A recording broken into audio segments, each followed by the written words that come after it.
Bama over Ole Miss. Not that Alabama was going to win, but the way they won it.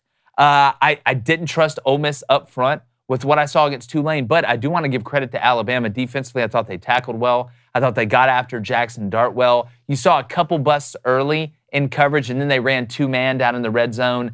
Didn't stunt the front. Nick Saban talked about that was a miscue by the coaching staff calling that, and Jackson Dart was able to run it up the middle. But Bama did look better. My question to you, David, is do you think the offense that Bama ran against Ole Miss was tailored enough to Jalen Milroe's strength? It was the exact same thing, wasn't it? I was saying this the entire game, and it was a tale of two halves where the second half, yes, Alabama came out and did better, and their offensive line played a little better, and you ended up beating, this is a good Ole Miss team, so congratulations on a great win. But no, Tommy Rees refuses to tailor this offense to Jalen Milroe's strengths. Again, how many three-step dropbacks did we see? 5 and a hitch step dropbacks. What happened on the one? They don't move him in the pocket. All right, there's that, occasionally you'll see this, sprint out, roll out, spider two, Y banana, Q power occasionally type stuff. But I'm talking about, I would be doing that stuff almost every play. It's sort of like the game plan when we were shocked at Nebraska with Jeff Sims against Colorado. I would have been running Q power every single play until they stopped. Do you worry though, if you do that, and I agree with you, there's got to be a semblance in there. Do you worry if Alabama does that? They risk Milroe getting hurt, and now you know that nobody behind them. You can't play like that. I agree. You can't play like that when you're in a dogfight against Ole Miss at home and you've already lost a game this year.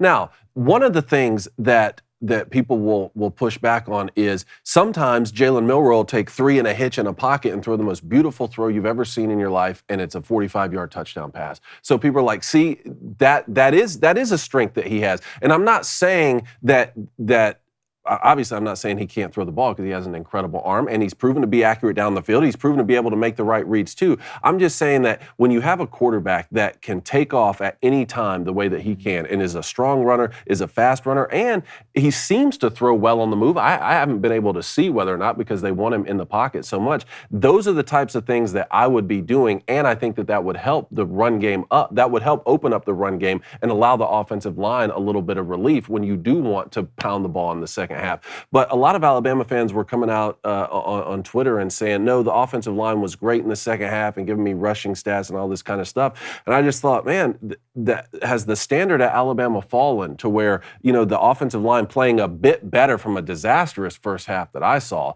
against an Ole Miss team that really got pushed around in the trenches by even Tulane. Like, that can't be the new standard, because when LSU comes to town and you're going to play other teams like Arkansas just gave LSU all they could handle, or let's say you do find yourself in the SEC championship and you're playing a team like Georgia or even beyond in the college football playoff, like that kind of play is just not going to be good enough. Well, we know, like you said, the standard at Alabama is so high. It's a championship standard there, and it's if Alabama's not perfect, then it's a problem, which is a great thing to have, and it's kind of a catch-22. There's some good, there's some bad, right? But no, I'm with you. I think they got to continue to tailor it more to them. But it's one they had to have, and man, Saban just owns Kiffin. Just absolutely owns Kiffin. But you know who does come through?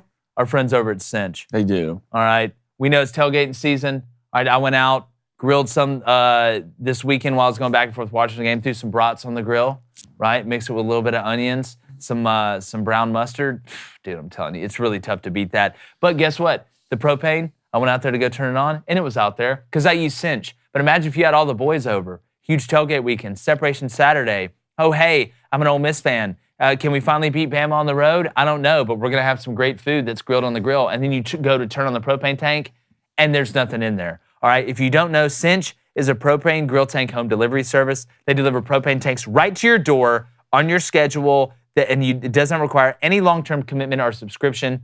You don't have to get a refill. You don't have to go to the store. Plus, delivery is completely contactless. You don't even have to be there. They can just drop it off, right? Speaking about dropping bombs, all right, at the end of the day, we know that the propane tank delivery service, it's the move, and that's Cinch. So go to cinch.com, CYNCH.com, or download the Cinch app and use our promo code BOOSTER, BOOSTER, to get your first tank exchange for just $10. That's a hell of a deal. CYNCH.com, promo code BOOSTER, BOOSTER. This is a limited time offer, so you must live within the service Cinch area to redeem it. Visit cinch.com/offer for details. Do not forget to use that promo code. We're going to stick to the chat here in a minute because the phone lines are down, but YouTube, what is up? Hey, do us a favor. You're enjoying the content, whether you agree with us, you disagree with us, or you're just having fun in the chat, hit that subscribe button if you haven't already. Turn on that notification bell and smash that thumbs up button. We'd really appreciate it.